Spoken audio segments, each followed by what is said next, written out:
আন্তঃৰাষ্ট্ৰীয় পৰ্যায়ত পুনৰ উজলিল বিশ্বনাথৰ ভাৰ্গৱ শইকীয়া। হৰৰ ফেণ্টাসি পূৰ্ণাংগ বহুভাষিক হিন্দী বোলছবি তথা ভাৰ্গৱ শইকীয়াৰ বুকচি ৰটাৰডাম বিশ্ব বোলছবি মহোৎসৱলৈ নিৰ্বাচন।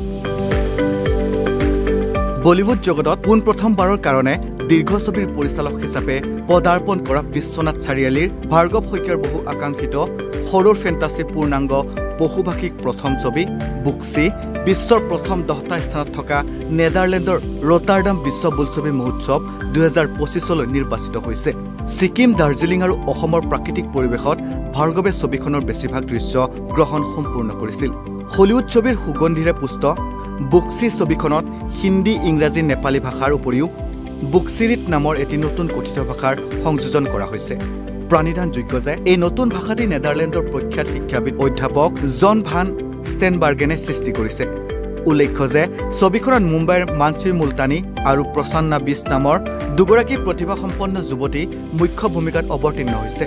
উল্লেখিত যে ৰটাৰডাম বিশ্ব মহোৎসৱলৈ ইয়াৰ আগতে 2095 চনত অসমৰ স্বনামধন্য প্ৰখ্যাত পৰিচালক জাহ্নু বৰুৱাদেৱৰ সাগৰলৈ বহুদূৰ আৰু 2024 চনত মেহদী জাহানদেৱৰ জয়মতী নেভাৰ লেফ্ট নামৰ বোলছবি দুখন নিৰ্বাচিত হৈছিল। ভাৰ্গৱে অসমৰ বিশ্বনাথ চাৰিআলিৰ দৰে এখন সৰু চহৰৰ পৰা যাত্ৰা কৰি যাদুৰ নগৰী মুম্বাইত অতি সাহস আৰু আত্মবিশ্বাসেৰে পিকচাৰ্ছৰ নাম স্বাধীন প্ৰডাকশ্যন খুলি আৰু এই প্ৰডাকশ্যনৰ অধীনত 2015 চনত দ্য এৱেকেনিং আৰু 2017 চনত দ্য ব্লেক কেট নামৰ দুখনকৈ চুটি ছবিৰ চিত্ৰনাট্য প্ৰযোজনা আৰু পৰিচালনা কৰি ইতিমধ্যে বিশ্বৰ বহু আগশাৰীৰ বোলছবি মহোৎসৱত বিভিন্ন শিতানত বহুকেইটা পুৰস্কাৰ বুটলি অসমৰ লগতে ভাৰতবৰ্ষলৈ সুনাম কঢ়িয়াই আনিছে। পৰিচালকৰ দায়িত্ব লৈ বলিউড জগতত বুকচি পূৰ্ণাংগ ছবিৰ দৰে প্ৰত্যাহ্বানমুখী এখন ছবি প্ৰথমবাৰৰ কাৰণে প্ৰক্ষেপ কৰা ভাৰ্গৱ শইকীয়াৰ পিতৃ ডক্টৰ অমল শইকীয়া আৰু মাতৃ অৰুন্ধতী শইকীয়াই কি ক'লে আহক শুনো তেওঁলোকৰ মুখেৰে।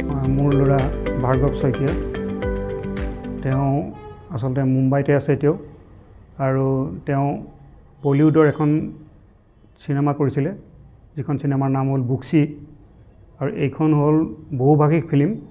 ইয়াত হিন্দী, ইংলিছ, নেপালীৰ উপৰিও এটা নতুন ভাষা তাত সংযোজন কৰা হৈছে। আৰু এই চিনেমাখন বৰ্তমান নেদাৰলেণ্ডৰ ৰটাৰডামত ইণ্টাৰনেশ্যনেল ফিল্ম ফেষ্টিভেলত এইটো চিলেকশ্যন হৈছে। হয়, যিহেতু জানিব পাৰিছোঁ যে তেওঁ তথ্যচিত্ৰ নিৰ্মাতাৰ লগতো যথেষ্ট জড়িত, বা ইয়াৰ পূৰ্বে বহুকেইখন তেওঁ তথ্যচিত্ৰ নিৰ্মাণ কৰিও উলিয়াইছে। পিতৃ হিচাপে কেনেকুৱা অনুভৱ তেখেতৰ এই প্ৰচেষ্টা বা এই সফলতাক? পিতৃ হিচাপে আমি আচলতে খুবেই সুখী। আচলতে মই নিজে এজন চিকিৎসক, মোৰ নিজৰ এখন হস্পিটেল আছে। হয়তো ভাৰ্গৱ চিকিৎসকো হ'ব পাৰিলেহেঁতেন, কাৰণ তাৰ পঢ়া শুনাত যথেষ্ট ভাল আছিলে। আছাম ভেলী স্কুলৰ পৰা টপাৰ হৈ গৈছে। কিন্তু ভাৰ্গৱে মানে চিকিৎসক হ'ব বিচৰা নাই, কিবা বেলেগ এটা হ'ব বিচাৰিছে, এটা ক্ৰিয়েটিভ লাইন বিচাৰিছে। গতিকে আমি প্ৰথম অৱস্থাত সন্মতি দিয়া নাছিলোঁ যদিও পিছত কিন্তু আমি দুই সন্মতি দিলোঁ যে সি যি বিচাৰিছে তাকেই হওক।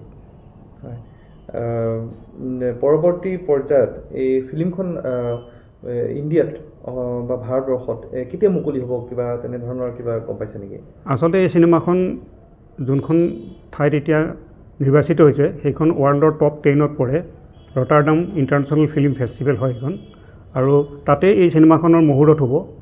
আৰু এই চিনেমাখনৰ পিছতেই মুহূৰ্ত হোৱাৰ পিছতেই ভাৰতবৰ্ষত মুক্তি দিয়াৰ কথা চিন্তা কৰা হ'ব। তেনেকৈ কোনো ডেট বা এনাউন্স তেনেকৈ এতিয়ালৈকে কোনো ডেট ঠিক কৰা নাই। বিশ্বনাথৰ পৰা কাজী জাহিদুল ইছলামৰ প্ৰতিবেদন, নৰ্থ ইষ্ট নাও।